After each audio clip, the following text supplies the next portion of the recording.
بسم اللہ الرحمن الرحیم۔ السلام علیکم پیارے بچوں، آپ کو اپنے اردو چینل میں خوش آمدید کہتی ہوں۔ آج کا ہمارا عنوان ہے واوین اور قوسین۔ تو پہلے ہم واوین کے بارے میں پڑھتے ہیں۔ واوین کسی کی کہی ہوئی بات کو لکھتے وقت اس کے شروع اور آخر میں واوین لگاتے ہیں۔ کوئی بھی کہی ہوئی بات ہو، کسی کا قول ہو، کسی کا فرمان ہو، جیسے قائد اعظم نے فرمایا یا استاد نے کہا یا امی نے کہا، ابو نے کہا، تو کسی کی بھی کہی ہوئی بات یا قول کو لکھتے وقت اس کے شروع اور آخر میں واوین لگاتے ہیں۔ واوین کی یہ علامت ہے جو آپ کو نظر آ رہی ہے کہ 2 کوما جب بات شروع ہوتی ہے اس وقت لگاتے ہیں اور 2 کوما جب بات ختم ہو جاتی ہے تو وہاں پہ لگاتے ہیں۔ جیسے استاد نے کہا ہمیشہ سچ بولو۔ اب یہ استاد نے کوئی بات کہی ہے، کوئی نصیحت کی ہے کہ ہمیشہ سچ بولو، تو جہاں سے استاد کی بات شروع ہوتی ہے وہاں پہ 2 کوما لگائیں گے اور پھر جہاں پہ بات ختم ہو جاتی ہے تو وہاں پہ ہم واوین یعنی 2 کوما لگائیں گے۔ اب دوسرا ہمارے پاس ہے قوسین۔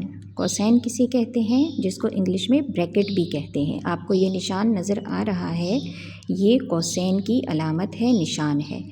ایسے الفاظ یا جملے جن کا اصل بات سے تعلق نہیں ہوتا بلکہ اضافی معلومات کے لیے لکھے جائیں ان کو قوسین میں لکھا جاتا ہے۔ تو قوسین یہ ایک علامت ہے اور یہ جملے میں کہاں استعمال ہوتی ہے؟ وہاں پر استعمال ہوتی ہے جہاں پہ ہم کوئی ایسا جملہ یا اضافی معلومات جملے میں شامل کرتے ہیں جن کا اصل بات سے کوئی تعلق نہیں ہوتا بلکہ صرف وضاحت کے لیے ہم استعمال کرتے ہیں، تو ان کو بریکٹ میں لکھ دیا جاتا ہے۔ جیسے اب مثال دیکھیں، علی جو میرا دوست ہے آج اسکول نہیں آیا۔ اب دیکھیں آپ کو قوسین میں نظر آ رہا ہے جو میرا دوست ہے۔ اب علی آج اسکول نہیں آیا، اصل بات یہ ہے، ہمیں سمجھ آ گئی ہے بات کی کہ علی آج اسکول نہیں آیا، لیکن وضاحت کے لیے جو میرا دوست ہے، اب اس کی کوئی ضرورت نہیں تھی، اصل بات سے اس کا کوئی تعلق بھی نہیں تھا، لیکن ہم نے یہ جملے میں بولا ہے تو اس کو ہم قوسین میں لکھ لیتے ہیں۔ اسلام آباد پاکستان کا ایک شہر ہے، لیکن ہم نے اس جملے میں لکھا ہے اسلام آباد جہاں میں رہتی ہوں پاکستان کا ایک شہر ہے۔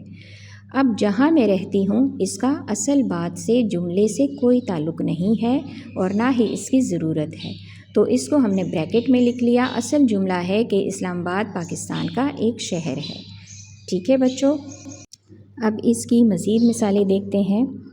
اس جملے میں دیکھیں، خالد نے بتایا میرے والد ڈاکٹر ہیں۔ اب دیکھیں یہ کوئی بات ہے جو بتائی گئی ہے، خالد نے یہ بات بتائی ہے، تو اس میں کس چیز کا استعمال کریں گے؟ واوین کا۔ خالد نے بتایا، اب جہاں سے بات شروع ہوتی ہے وہاں سے آپ نے 2 کوما لگانے ہیں، میرے والد ڈاکٹر ہیں، بات ختم ہو گئی تو یہاں پہ 2 کوما پھر لگائیں گے۔ اسی طرح سعدیہ نے علی کو سمجھایا ہمیں اپنے وطن کی حفاظت کرنی چاہیے۔ اب یہ دیکھیں سعدیہ نے بھی کوئی بات کہی ہے، نہ سمجھائی ہے، نصیحت کی ہے کہ ہمیں اپنے وطن کی حفاظت کرنی چاہیے، تو جہاں سے سعدیہ کی بات شروع ہوتی ہے ہمیں وہاں پہ آپ نے 2 کوما لگانے ہیں۔ اپنے وطن کی حفاظت کرنی چاہیے، یہاں پہ بات ختم ہو گئی ہے تو یہاں پہ بھی آپ نے 2 کوما لگا لینے ہیں۔ اب مزید مثالیں دیکھیں، مالی جو کبھی کبھار آتا ہے آج کل بڑی محنت سے کام کر رہا ہے۔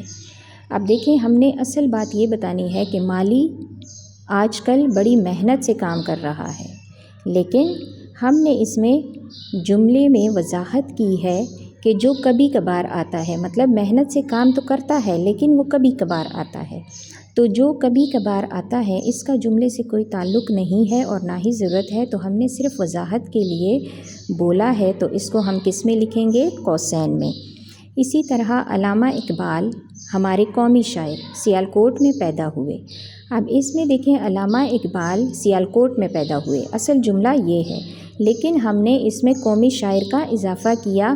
جب ہم ایک بار علامہ اقبال بول دیتے ہیں تو ہمیں پتہ چل جاتا ہے کہ وہ ہمارے قومی شاعر ہیں، لیکن ہم نے وضاحت کے لیے بولا ہے ہمارے قومی شاعر، تو اس کو ہم قوسین میں بریکٹ میں لکھیں گے۔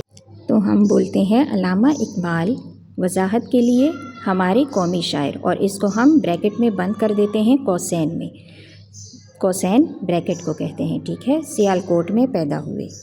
امید کرتی ہوں بچوں آپ کو آج کے سبق کی سمجھ آئی ہوگی۔ میرے چینل کو سبسکرائب کرنا نہ بھولیے گا۔ اپنا بہت زیادہ خیال رکھیں۔